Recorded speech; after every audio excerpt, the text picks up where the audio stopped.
माननीय मुख्यमंत्री जी को पत्र लिखकर यह निवेदन किया है कि हॉस्पिटल्स में कई पेशेंट एडमिट होने के बाद सस्पेक्टेड कोविड इस प्रकार की उनकी एंट्री की जाती है, किंतु उनका समय पर स्वैब नहीं लिया जाता और उनकी मृत्यु के बाद उनकी बॉडी सस्पेक्टेड कोविड के नाम से ही रिलीज की जाती है। मैंने 2 उदाहरण उनको दिए हैं कि किस प्रकार से पेशेंट को एडमिट करने के बाद सस्पेक्टेड कोविड लिखा जाता है, स्वैब लिया जाए ऐसा एडवाइजरी दी जाती है, आइसोलेशन वार्ड में रखा जाए ऐसी एडवाइजरी दी जाती है, और उनके मृत्यु के बाद उसको नॉन कोविड इस प्रकार से ट्रीट करके सस्पेक्टेड कोविड लिखा जाता है, क्योंकि उनका स्वैब ही नहीं लिया जाता। मुख्यमंत्री जी को मैंने 2 केस पेपर्स भेजे हैं जिसमें पेशेंट को एडमिट करते समय सस्पेक्टेड कोविड लिखा गया,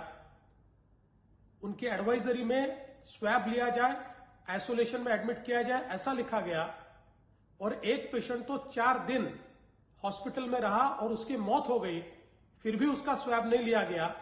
और बाद में मरने का कारण ये वापस सस्पेक्टेड कोविड लिखकर उसकी बॉडी रिलीज कर दी गई। और ऐसी एक ही हॉस्पिटल की 44 केसेस मेरे पास है और अलग अलग हॉस्पिटल्स की मिला के करीब 100 केसेस ऐसी है कि जिसमें इस प्रकार से बॉडी रिलीज कर दी गई है। इस प्रकार की कार्य पद्धति से भले ही कोविड से मरने वालों की संख्या में कमी दिखाई देती है, किंतु उससे कई सवाल खड़े होते हैं। सबसे पहले तो चूंकि नॉन कोविड बॉडी के रूप में इस बॉडी को रिलीज किया जाता है,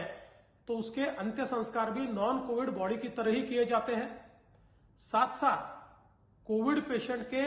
घर के लोग या कांटेक्ट के लोग, इनको हम लोग हाई रिस्क कांटेक्ट मानते हैं और उनको क्वारंटीन करते हैं, लेकिन चूंकि इनको नॉन कोविड माना जाता है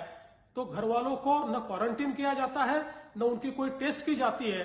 और इसके चलते शायद बिना चाहते हुए भी उन घर वालों के माध्यम से कोविड फैलने की एक पॉसिबिलिटी तैयार हो जाती है। मैंने ये निवेदन किया है कि प्रोटोकॉल का पूरा पालन किया जाए, जैसे ही पेशेंट एडमिट होता है उसका स्वैब टेस्ट किया जाए, और साथ साथ इससे पहले जो बॉडीज रिलीज हुई है ऐसे लोगों के घर के लोगों को या क्लोज कॉन्टैक्ट को ट्रेस करके उनको क्वारंटीन करना